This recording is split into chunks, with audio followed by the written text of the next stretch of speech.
আজকে আমার ঘুম থেকে একটু লেট হয়ে গেছে, তারপরে ধরপড়িয়ে উঠেছি। তো আমরা তো ভালোই আছি, তো তোমরা কেমন আছো বলো। মা এখন কাটাকাটি করছে। এটা কি কাটছো মা? আম। কাঁচা আম এনেছে বাবা। এখনই আম উঠে গেছে? হ্যাঁ, এবার কাঁচা আম এনেছে বোধহয় 2-3 দিন হয়েছে। ও, আমি বলেছি আমি কোনো চাটনি করব না, তা এখন দেখছি আমগুলো পেকে পেকে যাচ্ছে। এটা কি ওর হবে? জন্য চাটনি ডাল? করব। ও। এই কাঁচা আম পেকে গেছে না, অন্য কিছু করা যাবে না। ও,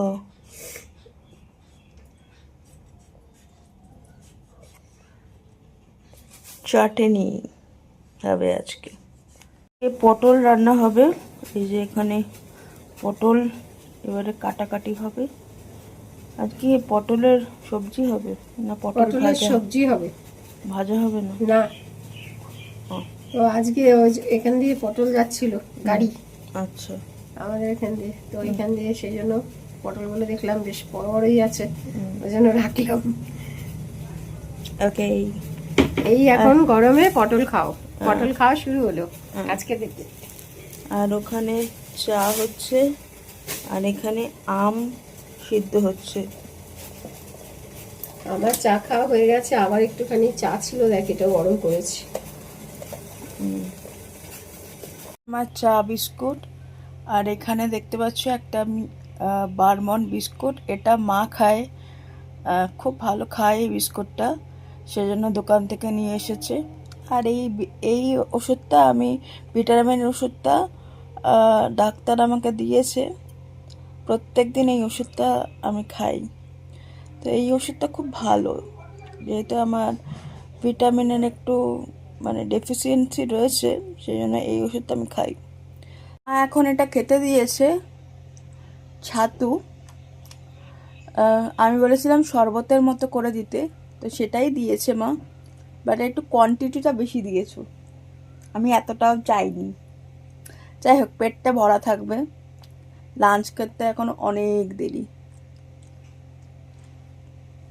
আজকে হনুমানজি পুজো, তো হনুমানজিকে পুজো দেওয়া হয়ে গেছে। আর বাবা লাড্ডু নিয়ে এসছে হনুমানজির জন্য, তো লাড্ডু দিয়ে পুজো দেওয়া হয়েছে। আর আজকেও প্রচুর জবা ফুল পেয়েছে মা, দেখতেই পাচ্ছ। মা কালীকে, দুর্গা মাকে, আর বজরংবলীকে, আর এখানে আমাদের গনু বাবাকে একটা কী যেন বলে তোমার গাঁদা ফুল দেওয়া হয়েছে, আর অন্য ঠাকুরদের সন্দেশ দিয়ে পুজো দেওয়া হয়েছে। তো ভোগ নিবেদন হয়ে গেছে, এখন ঠাকুর খাক, পরে প্রসাদ নামিয়ে নেব। ওখানে পটল ভাজা হচ্ছে, আর এখানে আলু ভাজা হয়ে গেছে। এখানে মশলা, এটা কি মশলা করেছো মা? জিরে, আদা, লঙ্কা, শুনতেই পাচ্ছি না। ধনে।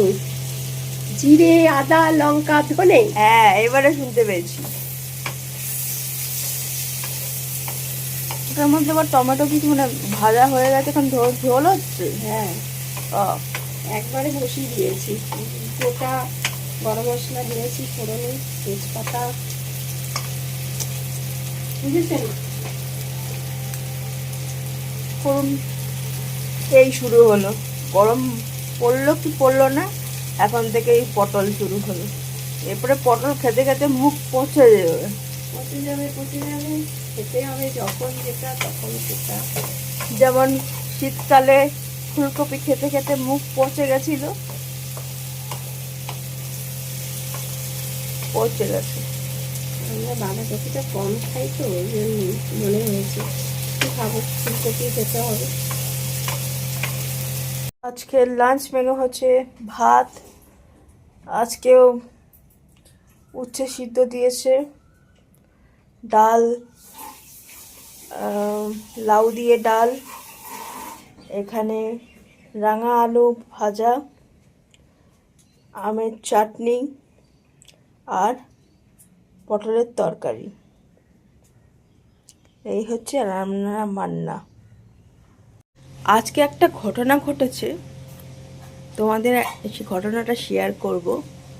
আমি খুব নিজেকে লাকি মনে করি, জানো তো। কেন তোমাদের বলছি, তোমাদের আমি অনেকবারই বলেছি যে আমি খুব কালিমাকে বিশ্বাস করি, মানে যাকে বলে অন্ধবিশ্বাস, খুব বিশ্বাস করি কালিমাকে।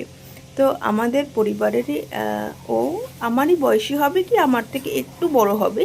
ওর নাম হচ্ছে ঐশ্বরিয়া নন্দা।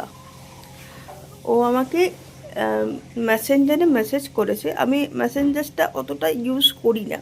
অনেকেই আমাকে মেসেঞ্জারে মেসেজ করো, বাট ঠিক সময় আমি রিপ্লাই দিই না। তো তারপরে আমি আমাদের একটা পেজ আছে ইউটিউবে, আমাদের জীবন করে, ও ওখানে কমেন্ট করেছে। আমি কমেন্টটা চোখে পড়েছে, তারপর আমি মেসেঞ্জারটা খুলেছি। তখন ওর কমেন্টটা দেখলাম যে ও একটা কালিমার একটা রিল পাঠিয়েছে, যে ওই রিলটা দেখলে পরে যে কোনো অসুস্থ ব্যক্তি সুস্থ হয়ে যাবে, ওটাও বিশ্বাস। এবং আজকের মধ্যে দেখলে পরে সে সুস্থ হয়ে যাবে, ও সেটা বিশ্বাস করে এবং সেটাও লিখছে যে আজকের মধ্যে দেখলে পরে পায়েল তুমি সুস্থ হয়ে যাবে। তো এই যে মানুষ যে চাইছে, আমাকে ভালোবাসছে এবং মন থেকে চাইছে যে আমি সুস্থ হয়ে যাই, এবং তাও আবার মা কালীর কাছে আমার জন্য প্রে করছে, এটা আমার কাছে না বিশাল পাওয়া, জানো তো।